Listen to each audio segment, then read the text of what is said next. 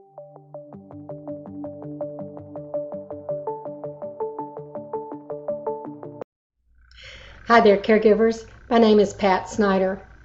I'm a dementia caregiver, educator, and advocate, and I'm just delighted to be able to talk to you today. Before I start my particular lesson, I want to say thank you. Thank you for what you are doing. You guys are my heroes. It doesn't matter if nobody sees what you do day in and day out. It's important and it matters. This is a very important time and season in your life. And I hope that you will embrace it as such and recognize the importance of what you're doing. So let's talk today about building your team and being the coach of that team. So who should be on the team? First of all, obviously, the right doctors, but not too many of them.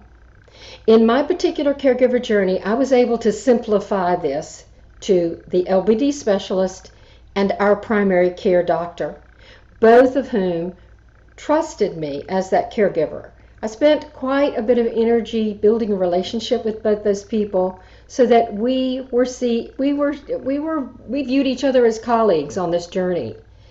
The primary care doctor didn't know that much about Lewy body dementia, which is what my husband had, but she knew that I was doing my homework. And she trusted me when I asked good questions, when I made suggestions about, might this work? Is this a good idea? Is this not as good an idea?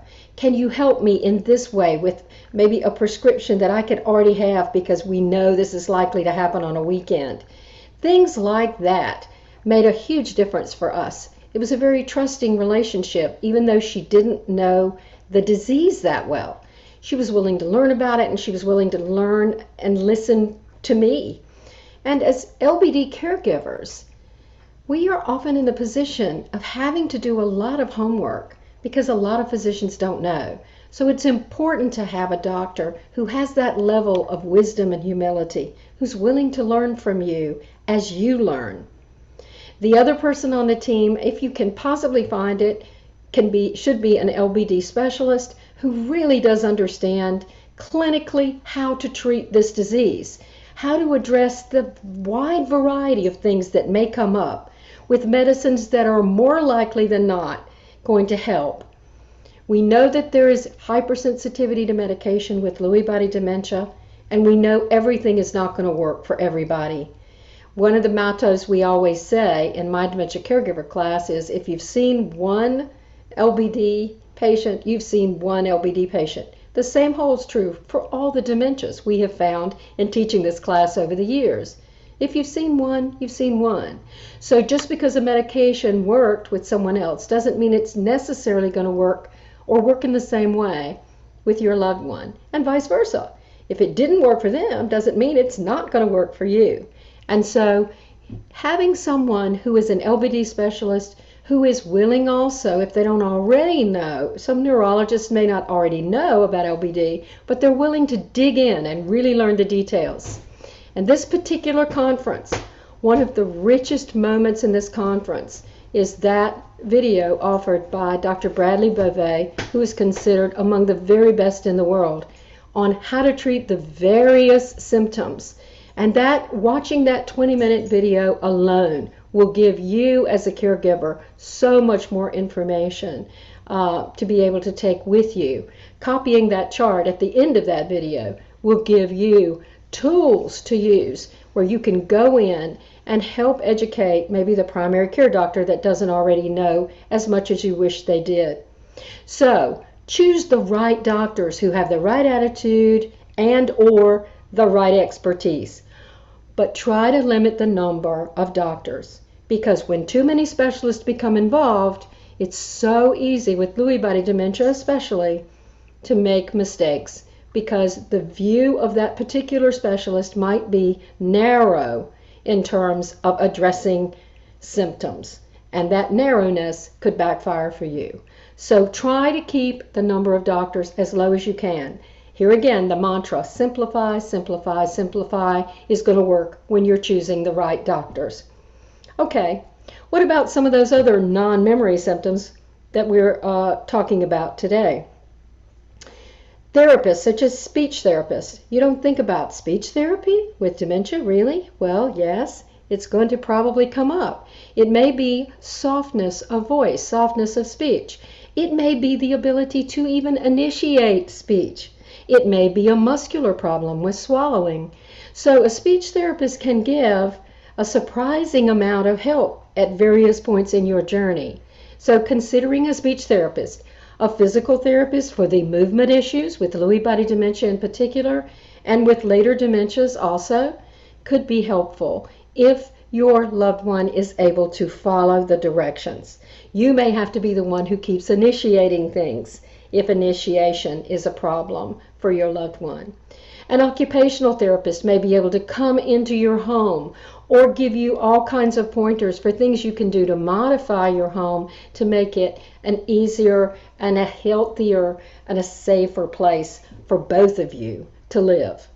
And all kinds of other kinds of techniques that an occupational therapist and a physical therapist can offer to you in that regard. Even moving them from place to place. Those kinds of things that are really important for you to know as a caregiver.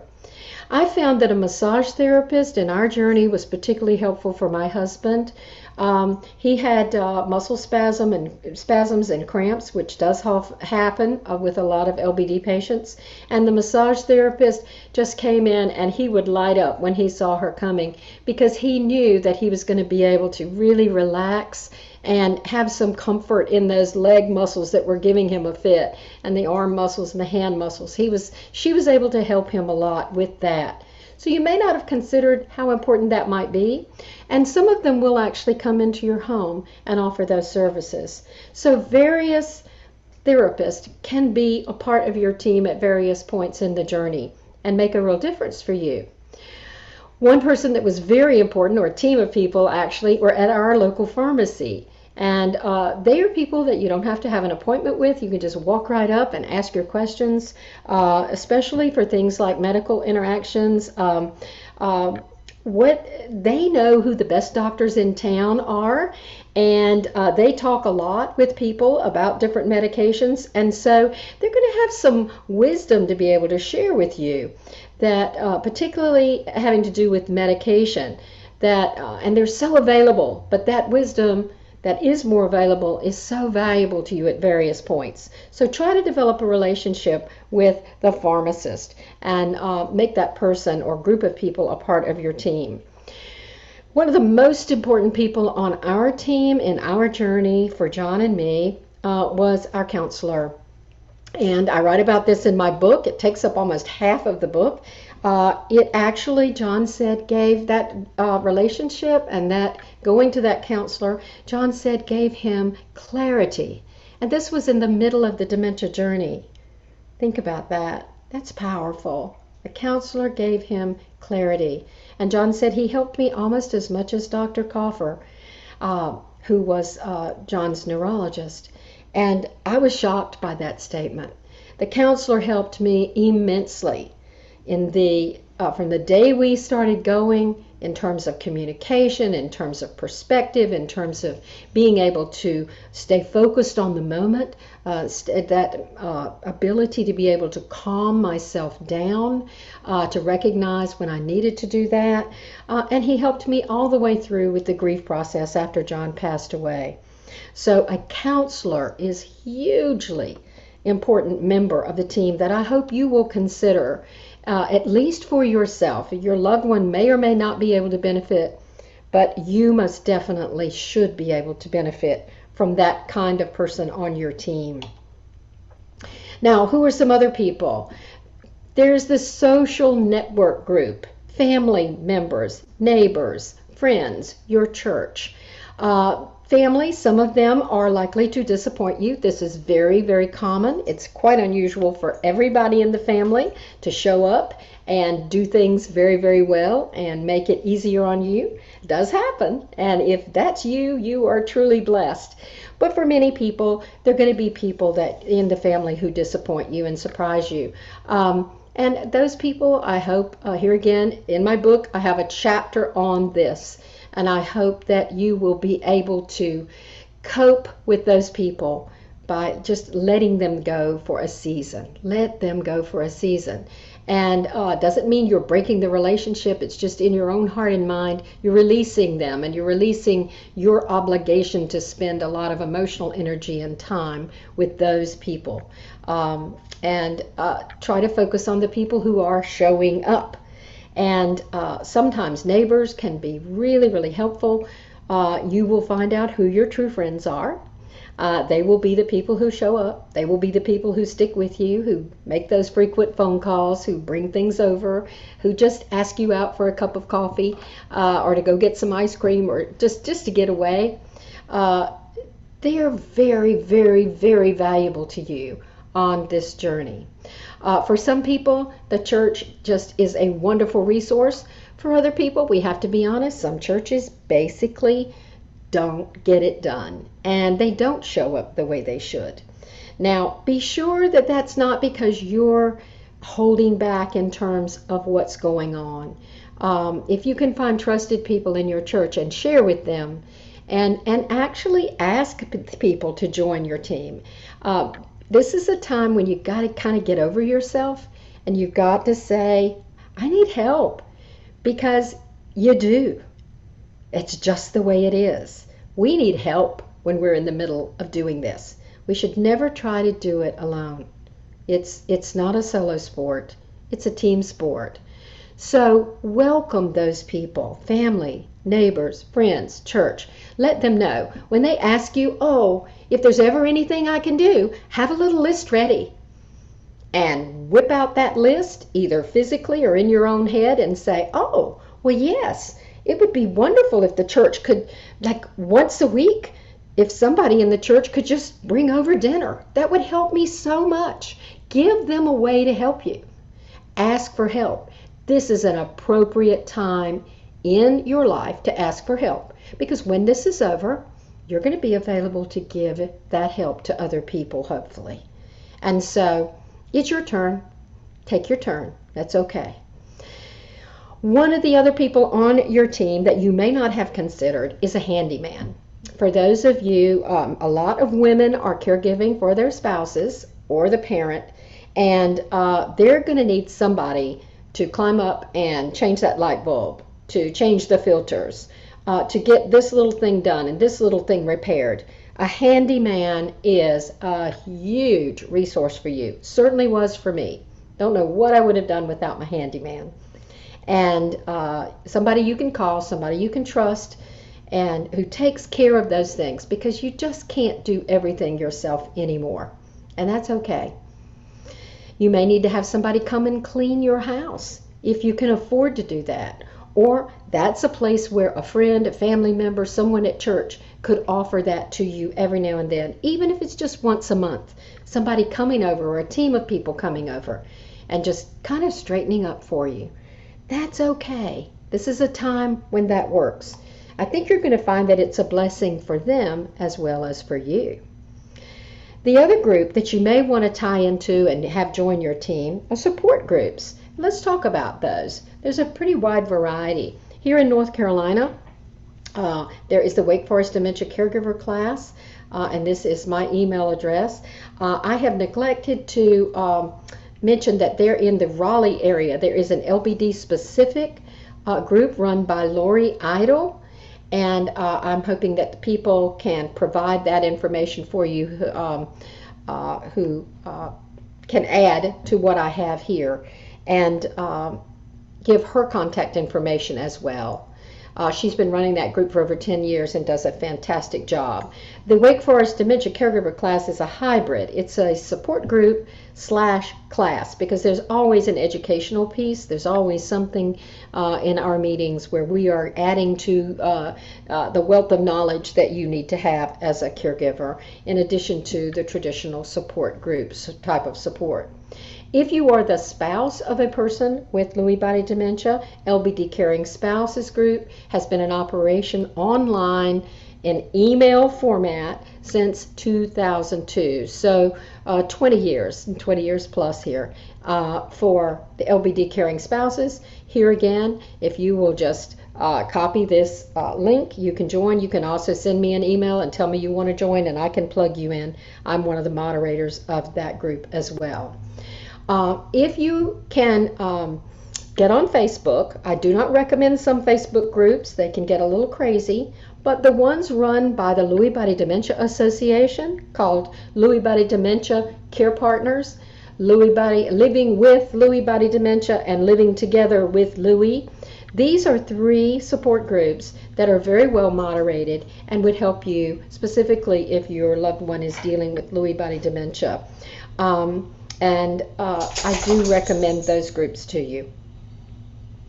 The LBD Resource Center, which is based in New York, is also another good source of information. And of course, NorthCarolinaDementia.org is Dementia Alliance of North Carolina, and they have wonderful resources also on their website, and you can reach them by telephone if you go to this address. There are free senior services available that will help you with put together a better care team. Local support groups, classes, and virtual groups, which I talked about. Online support groups, which I've talked about. You can YouTube help. There's a YouTube channel which I have that it will be helpful to you. And if you want to find that, that is basically just put in Lewy body dementia, Pat Snyder, and it'll take you right there. And I think I have another link for you in just a little bit on the next slide. Conferences are sometimes free or very low cost. Dementia Alliance of North Carolina and LBDA, I have mentioned, are very good resources for free services. The Area Agency on Aging, there is one of those spread all over the country, all over the place, and they are a resource for you locally. And there's Project Care Respite Services, which I wanted to share for those of you here in North Carolina. These are the links, and if you are watching this online, you can just take a screenshot and get in touch with these people. They actually provide free respite care so that you can get away for a period of time and just take a break from caregiving, which is very important for you to do. Paid senior services such as the Aging Care Manager, which I did not know what one of those was until a few years ago, but they basically learn all those resources that are available to you in your community, and you do have to pay them, but you are their client, and so that means they can tell you which are the places to avoid as well as which are the better places to consider when you are choosing different services in your community. And they will go, some of them will go with you to even doctor visits. They will help you out. They are wonderful, wonderful individuals, and those services are going to vary from service to service, but they can be quite an asset to you. And if you are taking care of a loved one who lives somewhere else, you should also look into the Aging Care Manager. Sometimes they're called Senior Care Managers. They have various names. Other senior service companies like Always Best Care, Seniors Helping Seniors, or other paid services where, here again, they are well versed in what is available. They can offer services in your home where people can come and stay for various levels of care and various periods of time. A continuing care retirement community is going to offer a place for you to live, independent living, or early on in the disease process, or even before the disease process. You can go and live there independently, and then eventually you can get assisted living and then even memory care if you need a higher level of care over time. And you're right there with your loved one and close by. Adult daycares are paid senior services that some caregivers find to be very, very useful. I certainly used this for a period of time in the community where we lived, and I found it to be very helpful. It gave me some time away where I could take some deep breaths, I could rest, I could get some things done that I needed to get done. Some conferences are going to be paid. Some of them can be a little bit expensive, but you have to decide if they may be ones that would be worth your while. And then, of course, care facilities are going to be varied in your community. And if you're not using someone like an aging care manager or the senior service companies, you may want to consider looking yourself for the state of North Carolina, here are some sites where you can go and just dig a little bit yourself and find out what's going on in all the facilities that are listed in the state. And I'm sure each state has these for their state, if you can go online and hunt for those. This is just an easy way for those of you here in North Carolina to be able to find this. If you want to take a screenshot and you can just go back and refer to it and be able to find what you need. I want to remind you that dementia caregiving is not a solo sport. It is a team sport, and you are the coach of that team. Thank you again for what you do.